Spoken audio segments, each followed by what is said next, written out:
have some of the best bike trails in the nation around here. I think Ohio may be the #1 state for bike trails. And we're going to come up on an area called Xenia Station, where is my 15-mile marker where I turn around. That's a central hub, I think, for Ohio. You can pretty much go anywhere, any direction, anywhere in the state once we get up there.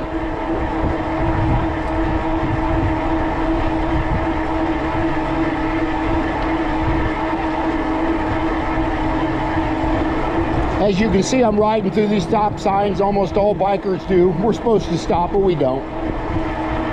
Of course, you see traffic coming across there, you better be ready to stop. Now, a lot of the major intersections I will stop at automatically. You just don't know when something's coming, you just don't see.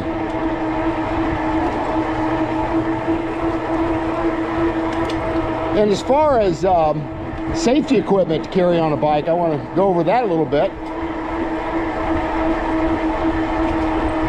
You want to get you a battery operated air pump. They're very inexpensive, maybe 20, 25 bucks. That way you're not hand pumping it. You can carry a hand pump, but the battery operates better. You want to carry bike levers to where you can take a tire off if you have a flat tire. You want to carry an extra inner tube in your on your bike.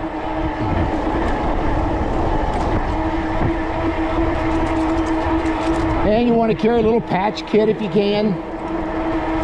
And I also carry a little can of bicycle Fix-A-Flat. If I get a flat on a back tire,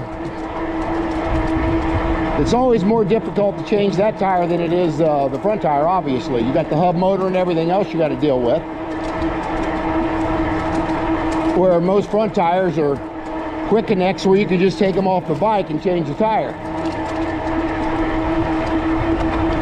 But you want to carry, of course you want to carry a raincoat, a thin one, in case you're out and get caught in the rain. I have several times. Carry that somewhere in your bag or on your bike.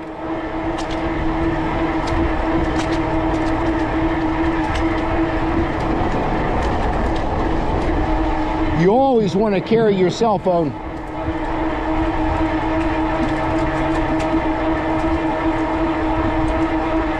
You're going to want to tell somebody, if you can, where you're going, how long you'll be gone about.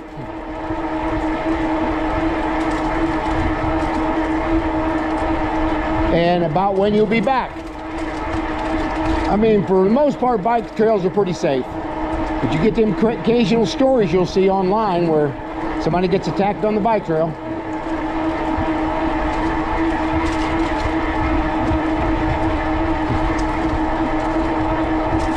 Now I carry personal self-protection even on the bike trail.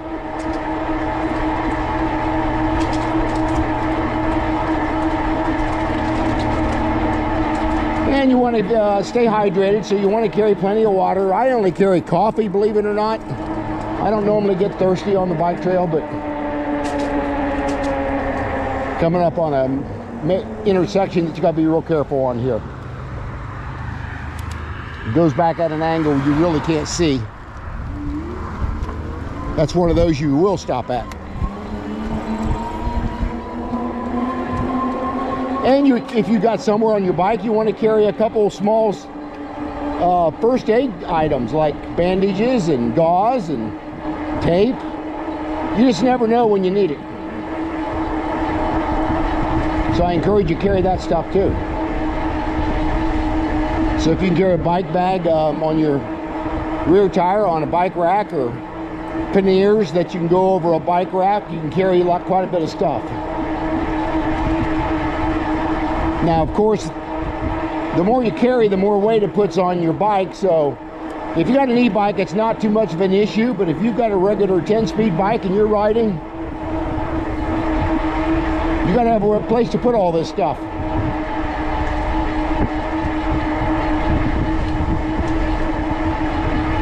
I also carry inside my helmet, there's a place I can put a little bit of a little paper where I can put my name, my address,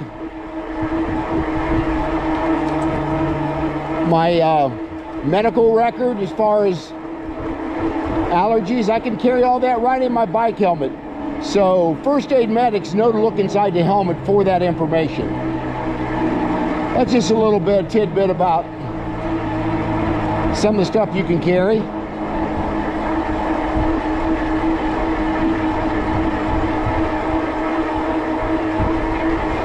And of course, if you see somebody else that needs help on the bike trail, you want to stop and try to help. You never know when that gentleman may not have what he needs to fix a flat tire, or don't know how to fix a flat tire.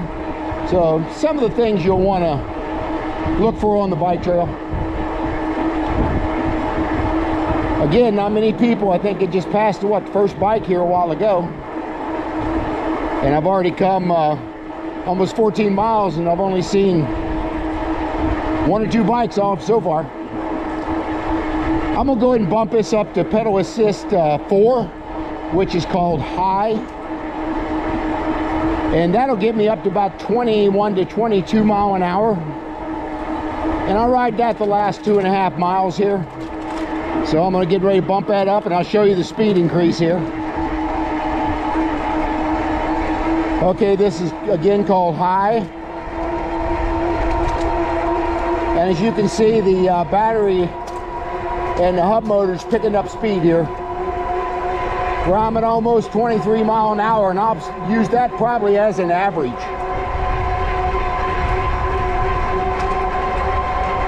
I'll stay in that speed all the way to my destination here, so that's kind of what it looks like.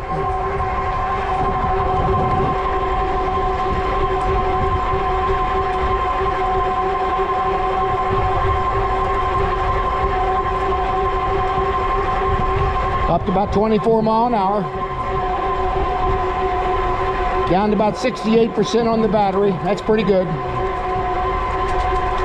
I'll probably change the battery out when I get to my halfway point. That's what I usually do.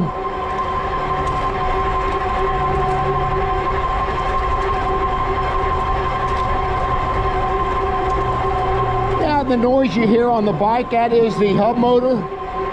It's going to make a little noise. And you got these knobby fat tires too when it's on the road. So you're going to hear that too.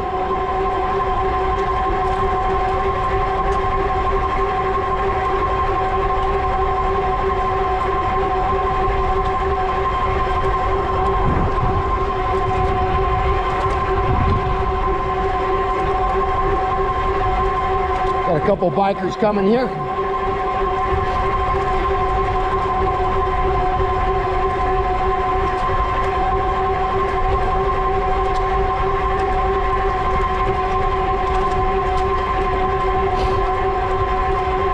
I see a lot of the same people when I'm out riding.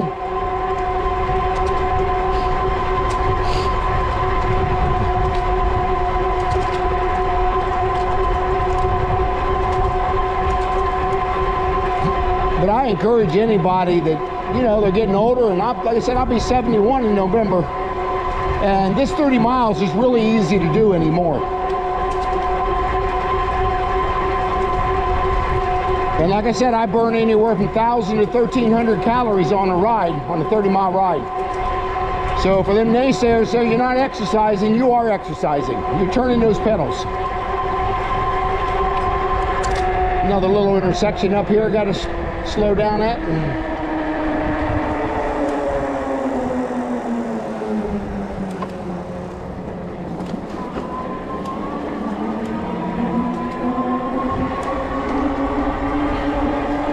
I'm about a mile out now to get to my destination.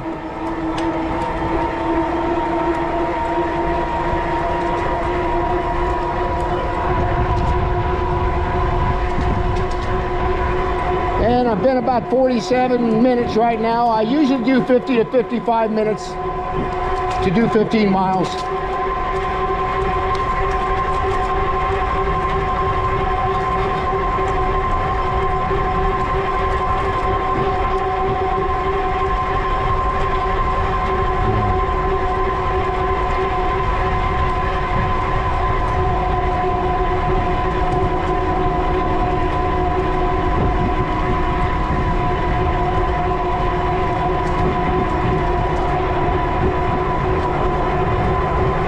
Also, down in the comment section, share some thoughts with me about what kind of e-bike you're riding. Whether it's a step-through bike like this one or 26-inch bike. This bike, you really got to barely step over to get over it. So that's why it's a lot easier for older people and people with disabilities to step onto this bike.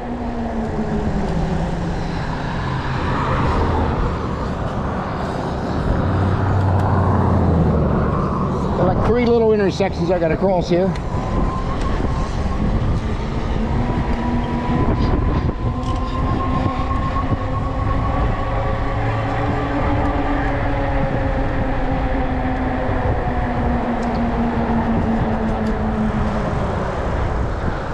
Push the signal here to stop these cars going both ways.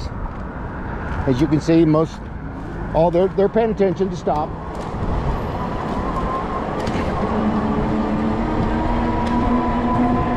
But you always still got to be careful as you're crossing. You get that person that's texting or on the phone or whatever and not paying attention to you coming across the intersection. So it's very important to watch both ways before you cross.